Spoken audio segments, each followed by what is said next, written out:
Right? Now we're going to go into the resurrection today. Why? That's a key foundation within the doctrine that must be laid. Everyone within the church, everyone in this earth must know the doctrine of what? Resurrection and eternal judgment. Okay, why? Each person, all of us here and you, will give an account on the day of judgment. None of us can escape it. Okay, and that's why this must be taught. Right? Let's go to Daniel, the 12th chapter, real quick. Yes, sir. This is 1 and 2. Daniel chapter 12, verse 1 through 2. Come on. And at that time shall Michael stand up, the great prince which standeth for the children of thy people. Come on. And there shall be a time of trouble, such as never was since there was a nation, even to that same time. We're entering that time. We're in that time. Jacob's trouble. Okay. Where death, let me tell you, we have actually become desensitized to death. We're just used to hearing thousands of people dying every day as the norm. We're in that time of trouble. Okay, Jacob's trouble. But at the end of this, the Most High will have what? He would have Michael stand up. Christ is going to send Michael to begin that battle of Armageddon to free us. Read. And at that time thy people shall be delivered. Thy people shall be delivered. Speaking of our people, what people need to be delivered? The poor, the meek, the fatherless, us. There's a government world conspiracy against the children of God, more so now than ever before. Knowing what? The program, the Most High God has broken their program. Their psychological imposition against us. The Most High has awakened us.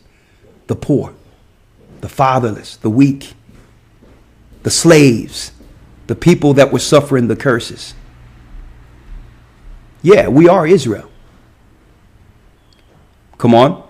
And at that time thy people shall be delivered, everyone that shall be found written in the book. That's the key, though. Everyone that will be found written in the book. Right?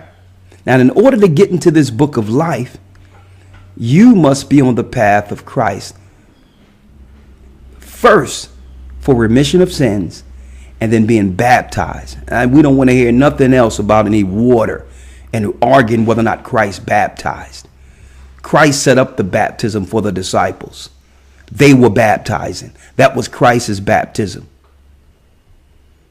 Period. So that's the first step into being written in that book of life. It doesn't matter how much knowledge we've obtained, how many scriptures we know. It doesn't matter how many precepts we've learned. Right? Come on. Verse 2. And many of them that sleep in the dust of the earth. Many that sleep in the dust of the earth. So these are people who have passed over, died. Right? Read. And many of them that sleep in the dust of the earth shall awake. Shall awake. Read. Some to everlasting life. Some to everlasting life. And some to shame and everlasting contempt. Some to what? To shame and everlasting contempt. Shame and everlasting contempt. So here it is. This is the resurrection being taught in the Old Testament, in the book of Daniel.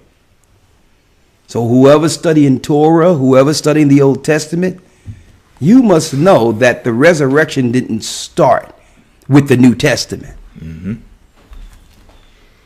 And that's why Christ would make that statement to the Pharisees and scribes: you err not knowing the scripture.